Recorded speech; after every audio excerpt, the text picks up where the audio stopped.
Hello साथीहरु, हजुरलाई स्वागत छ हजुरको आफ्नो युट्युब च्यानल भिटिया बर्नरमा। अनि आज चाहिँ म धेरै टाइम पछि चाहिँ हैन म युट्युबमा आएको छु हैन, फेरि एउटा नयाँ भिडियोसँग हजुरहरुलाई आएको छु हैन। अनि आजको भिडियोमा चाहिँ मैले एकदम टेक रिलेटेड टेक्निकल केही कुरा हजुरहरुमा जानकारी दिँदै छु हैन। आजको भिडियो चाहिँ एकदम इम्पोर्टेन्ट हुँदैछ हैन। यसलाई सुरुदेखि लास्टसम्म हेर्नु होला हैन, हजुरलाई पनि फाइदा हुन्छ, मलाई पनि फाइदा हुन्छ, मेरो पनि वाच टाइम बढ्छ हैन। सो आजको भिडियोमा चाहिँ हामीले टेस्ट गर्नेछौँ हैन। आज तीनटा लेन्सलाई हामीले टेस्ट गर्नेछौँ अनि कतिको राम्रो छ त यिनी लेन्सहरू म हजुरलाई रेकमेन्ड गर्छु हैन, यो लिने कि नलिने। अनि यो चाहिँ हजुरले इजिली दरा शपिङ अनलाइन शपिङबाट चाहिँ हजुरले यो इजिली हजुरले बाइ गर्न सक्नुहुन्छ। लिंक तल डिस्क्रिप्सनमा मैले दिएको छु दराजको। So let's get ready into our video guys. त्यही आज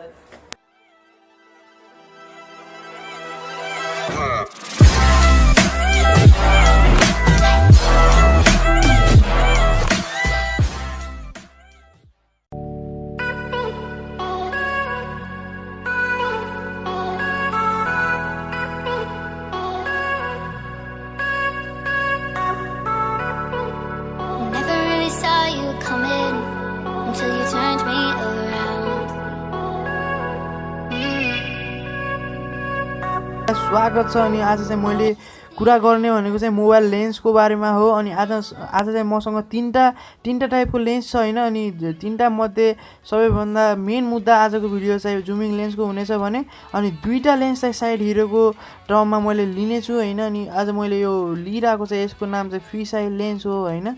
अनि यो पनि मैले टेस्ट गर्नेछु हैन। अनि भर्खरै देखिराख्नु भएको स्क्रिनमा देख्नु भएको चाहिँ यो चाहिँ वाइड एंगल लेन्स भन्छ हैन यसलाई। अनि सुरुमा चाहिँ यो लेन्स मैले टेस्ट गर्दैछु हैन। हेर्नु मैले सिधै फोनमा लगाउँदैछु भने अनि यसले लगाउने बित्तिकै वाइड एंगल हजुरलाई दिइरहेको छ हैन। हजुरलाई अगाडि नखिचेको टर्म पनि हजुरले स्क्रिनमा देखिराख्नु भएको छ। इभन त्यो क्यामेरा स्ट्यान्ड अगाडि देखिरहेको थिएन हैन, पछि लगाउने बेला चाहिँ सबै देखिरहेको छ भने यो लेन्सको टेस्ट चाहिँ मलाई सक्सेसफुल लाग्यो अनि राम्रो पनि लाग्यो भने। अनि अब चाहिँ मैले फिस आई टेस्ट गर्दैछु हैन। अनि फिस आई लेन्स लगाउने बित्तिकै फिस आईको जस्तो त देखिरहेको छ हैन, तर यसको एउटा डिफेक्ट के मैले पाएँ भनेपछि चाहिँ अटो फोकस चाहिँ हराउँदो रहेछ हैन। क्लियरली चाहिँ देखिरहेको छैन हैन, अगाडिको चिज केही पनि देखिरहेको छैन, ब्लर टाइपको आइरहेको छ। त्यही भएर यसलाई चाहिँ मैले 10 आउट अफ 10 दिएको छैन हैन। यो चाहिँ वाइड एंगल भन्दा हल्का काम नगरेको स्थिति छ।